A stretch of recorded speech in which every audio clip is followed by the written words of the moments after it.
Интеркултура. Едно од прашања со кои што се манипулира е секогаш и пописот, изјаснувањата на етничката припадност и така натаму. Едно од прашањата кое што стана актуелно е повторно бројката на заедниците кои што живеат. Колку има албанци, колку има македонци и така натаму. Зошто една или во година која што не е пописна година, пописот не е блиску до нас, се прават повторно вакви проблематизирања на она што беше утврдено и се преиспитуваат методологиите и така натаму. Политика секогаш имала желба да ги злоупотреби информациите, податоците, особено од пописот и особено овој дел кога станува збор за етничката распределба во населението во Македонија. Меѓутоа, проблемот е колку ќе им дозволите тоа да се случи. Тоа е едната работа. Јас се надевам дека, и сигурен сум во тоа, меѓутоа мислам дека успеавме како институција, комплетно да ги затвориме вратите на политиката додека се спроведуваше пописот и целокупните активности врзани со пописот. Откако ќе ги дадете податоците на јавноста, понатаму веќе вие губите контролата кој како ги користи тие податоци. И тука имавме различни злоупотреби. Те ги спојува резидентно со нерезидентно население, па некој ги одвојуваше и слично. Ова поделба на резидентно и нерезидентно население не измисли македонската статистика, ниту јас лично, туку тоа е нешто што е стандард кој што го пропишуваат Обединетите нации, во нашиот случај Економската комисија за Европа и Евростат како заеднички продукт. И тоа е така наречените препораки за попис, во случајот беше околу 2020 година, кои се носат во Женева, се донесува 2017 година во Женева, каде што и наша делегација присуствуваше при носењето на овие препораки, кои што представуваат закон на некој начин, што секоја држава мора да го направи за да има меѓународна споредливост на податоците и можност да се агрегираат на повисоки нивоа отколку што се националните. И таму се дадени овие дефиниции. И таму се вели дека оно што државата мора да го направи е да го попише своето, таму се нарекува вообичаено резидентно население. И тоа дефинира дека се тоа луѓето кои што живеат на таа територија, де факто, подолго од 12 месеци, како и луѓето кои што можеби не живеат сега во моментот на попис, но не подолго од година дена се отсутни. Значи, ги вклучува и тие. Исто ги вклучува и странците кои што престојуваат подолго од година дена во државата. Ова се прави, дефинира вака од причина да немаме дуплирање на бројот на населението во различни пописи. Бидејќи, ако вие го опфатите со вашиот попис и тоа население што е во странство, тоа ќе биде опфатено и во тие земји каде што се наоѓа. За да се избегне таква неработа, ова е дефиниција која што важи за сите земји во светот. Од друга страна, истите овие препораки велат за земјите кои што имаат проблем со емиграција.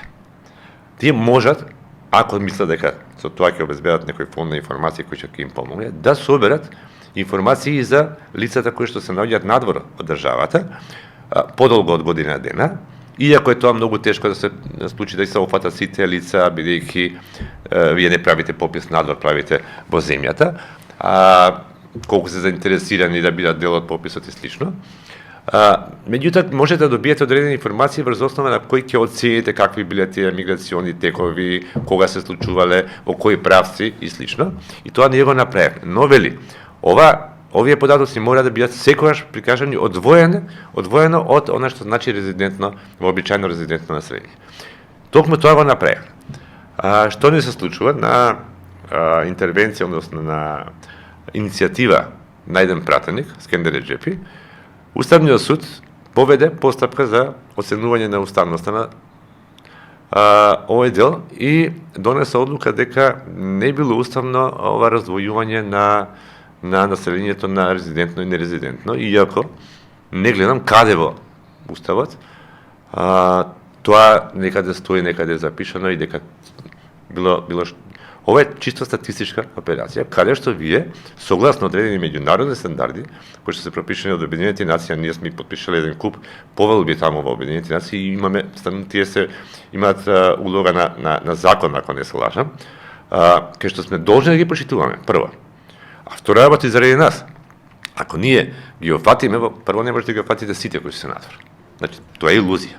И ние сега офатиме некаде околу 260.000, иако, бидејќи користевни регистри во овој попис, точната бројка беше некаде повеќе од 650.000 кои што се надвор на државата. Значи, ние на контингент за скоро 400.000 не офативме. И сега што правиме со тие луѓе? Ако веќе сме морали тие да ги. И кој начин би било да ги офатите и нив? Значи, невозможно. Дека ако ги земете од регистри, кај ќе ги сместите? Значи, пописот се врзува секоја со локација, со станот. Со локацијата на станот, вие треба да ги врзите некаде. Со некоја адреса која што имале пред 20, 30, 40 години, кај што живеат, ако има објект, некои други луѓе, или може би нема повеќе ни објект. И слично. Од друга страна, податоците од попис треба да служат за креирање на разумни политики. Вие, ако имате погрешни бројки, бидејќи ова се погрешни податоци, ако имате во населено место или во општина или делот населено место, податок дека таму има, не знам, 200 деца, вие, а нема никаде ни училиште, ни градинка, вие ќе размислувате дека тука треба да се гради таков објект. А во суштина таму не живеат ни 10 деца. Бидејќи се наоѓаат надвор и вие ќе направите огромна инвестиција за ништо, без функција.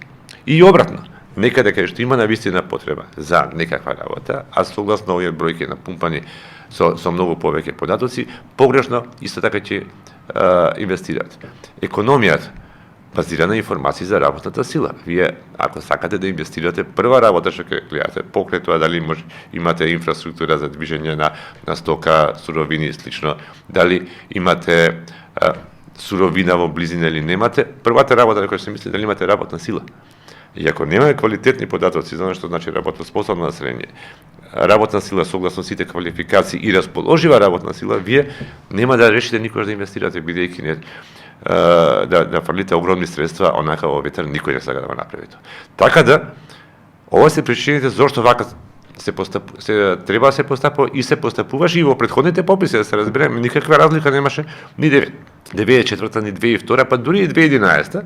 Меѓутоа тогаш влезе директно политиката во спроведувањето на пописот, па се случија тие чуда што се случија да се прекине пописот, да се прогласи за невалиден.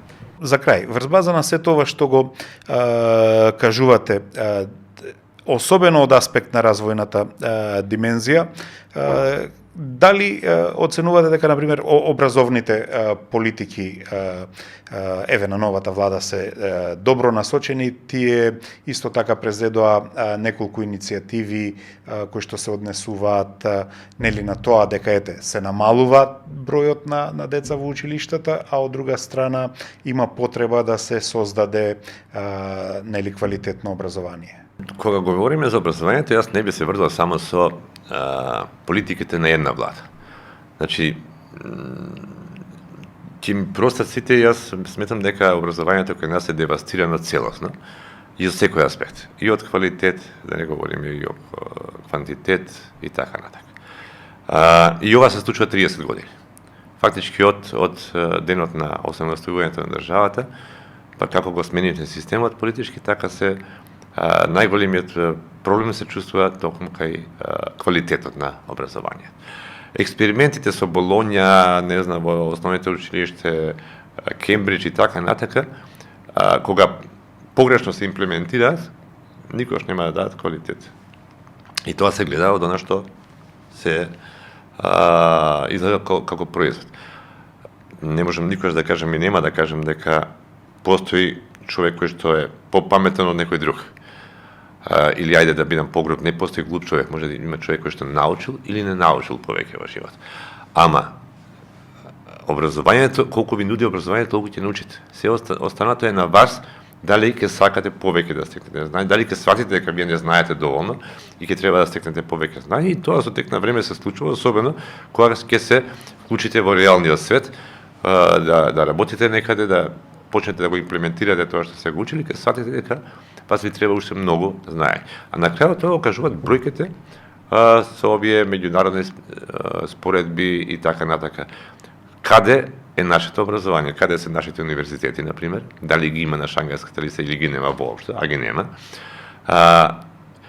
Ако нема главниот, најголемиот универзитет во земјата, можеме да замислиме каква е разликата на квалитет на образование по оние другите приватните пресе универзитети, каде што добар дел од нив за жал се, јас ги нарекувам, печатница на дипломи. И на крајот штетата ја плаќа самите млади луѓе. Тоа е се на нивна штета, заради тоа што системот ги прави недоволно писмени, ај така да се изразам, не сакам да ги навредам, напротив, тоа се многу паметни деца, денески имаат можност да многу лесно доаѓаат до информација и слично, меѓутоа системот ги уништува, ги прави недоволно квалитетни за да се појават на пазарот на труд како што треба. И се чудиме зошто тоа не се случува. Ами тоа не е само сега.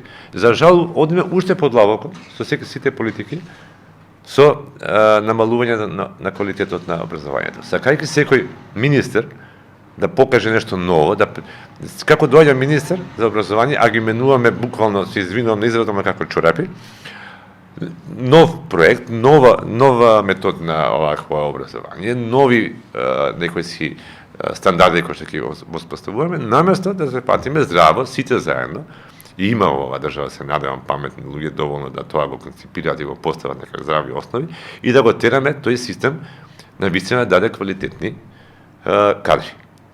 Па во развиените држави се менуваат исто така политичките структури на власт, меѓутоа таму каде што имало квалитетно образование и ден денес има и не се менувал тој расел квалитетот, ама не стагнирал или не попаѓал колку што јас можам барем да видам од информациите. Ви благодарам за гостувањето. Ми беше задоволство. Интеркултура.